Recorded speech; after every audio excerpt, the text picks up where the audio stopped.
Hello students, welcome to science institute. आज हम बात करेंगे डेनियल शेल पर कि डेनियल शेल क्या होता है। इसमें देखो हमें क्या क्या करना है। आज एक तो हम देखेंगे डेनियल शेल क्या होगा, कैसा इसका डायग्राम होगा, इसकी वर्किंग क्या क्या होती है और इसका पोटेंशियल कितना होगा। अगर हमें पोटेंशियल कैलकुलेट करना हो, विभव ज्ञात करना हो, तो हम किस तरह से इसका पोटेंशियल कैलकुलेट कर सकते हैं। तो इन सब चीजों पर बात करेंगे डेनियल शेल के लिए। सबसे पहले शुरू करते हैं कि ये होता क्या है।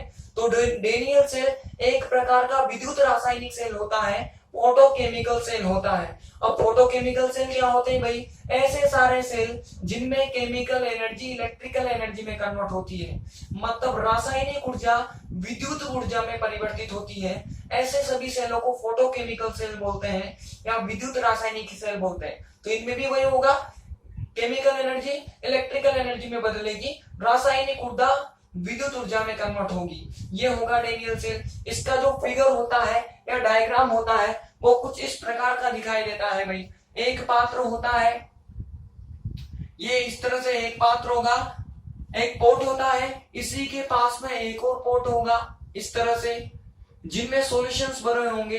अब होगा क्या भाई, इस वाले पोट में एक जिंक की रोड लगी होती है, जिंक की रोड, एक जिंक की छड़ लगी होती है इस तरह से, एक जिंक की छड़ लगी होगी और ये छड़ इसके अंदर ZnSO4 के सॉल्यूशन में डूबी होती है। यहाँ पर किसका सॉल्यूशन होगा भाई? जिंक सल्फेट का सॉल्यूशन। जिंक सल्फेट के सॉल्यूशन में जिंक की जो रोड है वो डिप की हुई है, डूबी हुई है। इस वाले पात्र में भरा होता है कॉपर सल्फेट का सॉल्यूशन। यहाँ पर होगा कॉपर सल्फेट मतलब CuSO4 और इसमें डिप की होती है कॉपर की रोड। जैसे जिंक की रोड को हमने डिप किया है वैसे इसमें डिप कर दो आप कॉपर की रोड को। ठीक, अब आप जानते हो किसी भी सेल को या किसी भी सेल में दो तरह के इलेक्ट्रोड होते हैं। एक तो काम करता है एनोड की तरफ और एक काम करता है कैथोड की तरफ। तो यहाँ पे डेफिनेटली यही होगा, एक तो एनोड बनेगा और एक कैथोड बनेगा। लेकिन पता कैसे चले कौन एनोड बने कौन कैथोड बने, इसके लिए हमें जाना होता है विद्युत रासायनिक श्रृंखला पर, इलेक्ट्रोकेमिकल सीरीज पर। इलेक्ट्रोकेमिकल सीरीज में हर तरह के एलिमेंट को, हर तरह की मेटल को उसके पोटेंशियल के साथ में अरेंज किया जाता है। तो इलेक्ट्रोकेमिकल सेल में जिस धातु का पोटेंशियल मोर नेगेटिव होता है, उच्च ऋणात्मक होता है, वह धातु एनोड की तरह व्यवहार करती है। मतलब मैंने क्या कहा, नेगेटिव तो होना चाहिए लेकिन हायर नेगेटिव होना चाहिए, उच्च ऋणात्मक होना चाहिए। माना कि हमें दो मेटल ए और बी मिले, इसके लिए भी माइनस इसके लिए माइनस, लेकिन बड़ा मान किसका है, हाई वैल्यू किसकी है। अगर ये हाई वैल्यू है तो ये एनोड बनेगी, तो ये बदले में क्या बन जाएगी, कैथोड बन जाएगी। तो इलेक्ट्रोकेमिकल सीरीज के अंदर जिस धातु का पोटेंशियल मोर नेगेटिव हो, उच्च ऋणात्मक हो, वह धातु बनती है एनोड। उस धातु को क्या बोलोगे आप, एनोड बोलोगे। तो रिमेनिंग जो होगा वो क्या बन जाएगा भाई, हमारा कैथोड बन जाएगा। रिमेनिंग क्या बन जाएगा, कैथोड। तो यहां पर देखो जिंक और हमें कॉपर में पता लगाना है। तो जिंक का पोटेंशियल इस कॉपर के कंपेयर में मोर नेगेटिव होता है। इसका होता है 0.76 और इसका होता है 34। इसका तो पॉजिटिव, इसका नेगेटिव। हमें तो नेगेटिव, मोर नेगेटिव देखना था, तो पहले तो नेगेटिव देखा तो भी ये जीत गया और हायर वैल्यू देखी तो भी ये जीत गया। तो मतलब इसका हायर नेगेटिव है, तो जिंक हमारे लिए व्यवहार करेगा किसकी तरह, एनोड की तरह। तो बदले में जो कॉपर की रोड होगी वो बन जाएगी कैथोड। तो पता लग गया हमें कौन एनोड बना और कौन कैथोड बना। जैसे एनोड कैथोड पता लग जाए, इन दोनों को आपको एक बैटरी से जोड़ देना है भाई। एक बैटरी से जोड़ दो इनको, ये प्लस ये माइनस। ये माइनस से जुड़ा है तो इस पर आएगा माइनस चार्ज, ये प्लस से जुड़ा है ये वाला टर्मिनल तो इस पर आएगा प्लस। आई बात समझ में? अभी तक देखो किसी भी चीज में धारा प्रवाहित करने के लिए, इलेक्ट्रिक करंट को फ्लो करने के लिए सर्किट का कंप्लीट होना बहुत जरूरी है, परिपथ पूरा होना चाहिए। तो हम यहाँ से शुरू हुए, चले चले चले चले सर्किट है इधर की तरफ है, लेकिन देखो यहाँ पर सर्किट टूट गया। मतलब हमें इसको इससे कनेक्ट करना पड़ेगा तो ही हमें यहाँ पर ऊर्जा मिलेगी, इलेक्ट्रिक एनर्जी मिलेगी। ठीक है। तो यहाँ पर हमें इसे कनेक्ट करना है भाई। कनेक्ट किससे करेंगे हम, एक यहाँ पर इस तरह से क्या लगाना है, हमें एक पाइप लगाना है। इस पाइप में कुछ सॉल्यूशन भरा होता है, KCl Na3, एक तो KCl का और एक Na3 का सॉल्यूशन बना होता है। ऐसे मेटल्स का सॉल्यूशन बना होता है किसके साथ में भाई, एगर एगर नाम के किसी पदार्थ के साथ उनका अमलगम होता है। इस अमलगम को भरा जाता है। अमलगम को भरकर इसमें पाइप को यहाँ पर रख दिया जाता है। इस प्रकार से जो बनेगा उसको कहा जाता है लवण सेतु या सोल्ट ब्रिज, जिसके अंदर क्या क्या होगा, KCl हो गया, KNO3 हो गया, इनको मिला दो एगर एगर में और अमलगम बना लो। अमलगम बना के इसमें फिल कर लो। फिल करते हैं आपकी लवण सेतु बन गई। ये दो पोर्ट के बीच में परिपथ को कंप्लीट करने का काम करती है। पहले परिपथ कंप्लीट नहीं था तो इसने इसको इससे कनेक्ट कर दिया तो हमारा सर्किट कंप्लीट हो गया, परिपथ पूर्ण हो गया। तो इस तरह का दिखाई देता है भाई डेनियल सेल। आई बात समझ में, जिसमें जिंक होता है एनोड और कॉपर होता है कैथोड। अब एनोड और कैथोड का मीनिंग क्या है भाई, एनोड का मीनिंग होता है कि यहाँ पर जिंक अपने इलेक्ट्रॉन को देगा और कैथोड अपने इलेक्ट्रॉन को ग्रहण करेगा। मतलब हो गया क्या, अभी अभी हमने देखा कि जिंक का जो पोटेंशियल होता है वो मोर नेगेटिव होता है। मोर नेगेटिव का मीनिंग है कि जिंक की इलेक्ट्रॉन डोनेट करने की मोर टेंडेंसी होती है as compare to copper. Zinc ज्यादा इलेक्ट्रॉन डोनेट करता है कॉपर से, तो ये जिंक पहले डोनेट कर देगा। जब ये पहले डोनेट कर देगा तो बदले में कॉपर को क्या करना पड़ेगा, अरे दो आदमी है, ये दे रहा है तो किसी को तो लेना पड़ेगा, हवा में थोड़ी ना घूमेगा इलेक्ट्रॉन। जब ये दे रही है तो कॉपर को बदले में लेना ही पड़ेगा। तो जिंक इलेक्ट्रॉन देगा और कॉपर उन इलेक्ट्रॉन्स को गेन करेगा। तो ये इलेक्ट्रॉन देगा, मतलब एनोड हमेशा इलेक्ट्रॉन देंगे और कैथोड हमेशा इलेक्ट्रॉन ग्रहण करेंगे, इलेक्ट्रॉन्स को गेन करेंगे। ये तो एक तरीका था समझने का।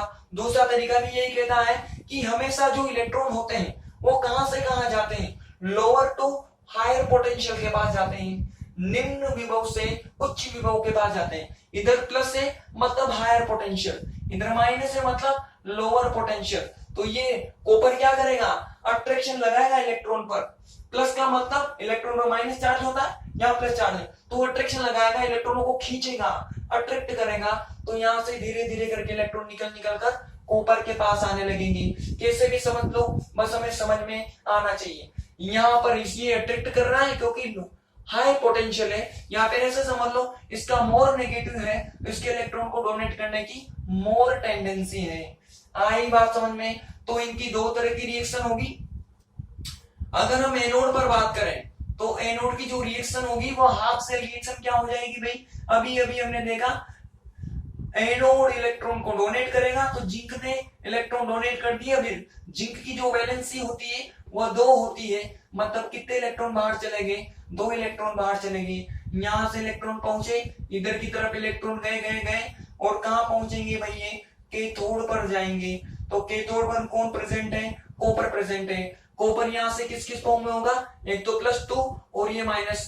कॉपर पर कौन सा चार्ज आ जाएगा, यहां से देखो ध्यान से, ये टूटेगा, टूट कर क्या बनाएगा, एक तो कॉपर +2 बनाएगा, साथ में SO4- बनाएगा। ये कॉपर +2 इसके संपर्क में आएगा, जैसे इसके टच में आएगा, यहां से आने वाले 2 इलेक्ट्रॉनों को, ये कॉपर जैसे इस रोड के संपर्क में आया, यहाँ पर इलेक्ट्रॉन प्रेजेंट होंगे, यहाँ से आके इकट्ठा हो जाएंगे, उन इलेक्ट्रॉनों को ये ग्रहण करेगा और किसमें कन्वर्ट हो जाएगा भाई, कॉपर मेटल में कन्वर्ट हो जाएगा।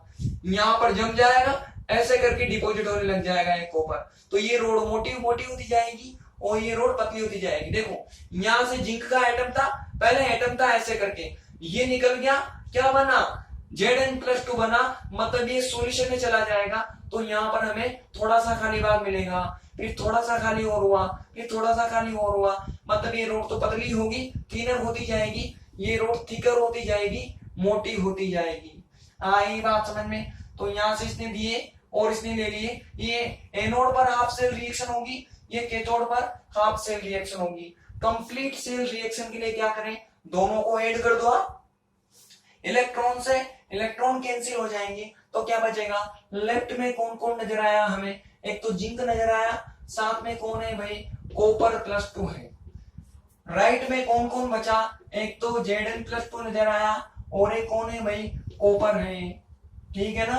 अब ये 2 इलेक्ट्रॉन से 2 इलेक्ट्रॉन तो कैंसिल हो गए। इस तरह की ये क्या हो जाएगी, कंप्लीट सेल रिएक्शन हो जाएगी, पूर्ण सेल अभिक्रिया हो जाएगी। ये होती है डेनियल सेल की कंप्लीट सेल रिएक्शन। इसके बाद में अगर इसका पोटेंशियल निकालना हो हमें, इसका हमें विभव निकालना हो, विभव, तो विभव कैसे निकालेंगे भाई, देखना ध्यान से। विभव का मतलब होता है ईएमएफ, इलेक्ट्रोमोटिव फोर्स। उसके निकालने का क्या तरीका होता है भाई, ई कैथोड माइनस ई एनोड। इस फॉर्मूले से आप किसी भी सेल का विभव निकाल सकते हो। आपको किसी भी सेल का विभव निकालना है तो आपको इस फॉर्मूले को अप्लाई करना है, ईएमएफ बराबर ई कैथोड माइनस ई एनोड। तो इस कंडीशन में क्या हो रहा है भाई, हमारे पास जो कैथोड है वो कैथोड का काम कौन कर रहा है, कॉपर, और जो एनोड है और एनोड का काम कौन कर रहा है, जिंक कर रहा है। अभी अभी मैंने कॉपर के लिए बताया कितना होता है भाई, कॉपर का 0.34 होता है। फिर ये माइनस जिंक के लिए कितना होता है, 0.76 होता है।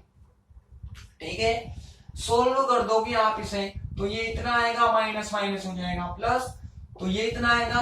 सोल्व करोगे तो आपको कितना मिलेगा भाई, 1.10 वोल्ट मिलेगा। तो डेनियल सेल का जो ईएमएफ होता है वो 1.10 वोल्ट होता है। इस फॉर्मूले से आप किसी भी सेल का ईएमएफ कैलकुलेट कर सकते हो, ई कैथोड माइनस ई एनोड। आई बात समझ में। तो ये इसका फिगर हो गया, ये इसकी हाफ सेल रिएक्शन होगी, ये इसकी कंप्लीट सेल रिएक्शन होगी, और ये इसका पोटेंशियल हो गया, विभव हो गया। किसी भी सेल का हमें कैलकुलेट करना हो तो हम कुछ इस तरीके से कैलकुलेट कर सकते हैं। आई बात समझ में। इस लेक्चर में अगर कोई भी कंफ्यूजन हो, इस टॉपिक में कोई भी कंफ्यूजन हो आपको, तो आप मुझे कमेंट कर सकते हैं। ठीक है, आपने मुझे इतनी देर तक सुना, इसके लिए बहुत बहुत धन्यवाद। थैंक यू भाई।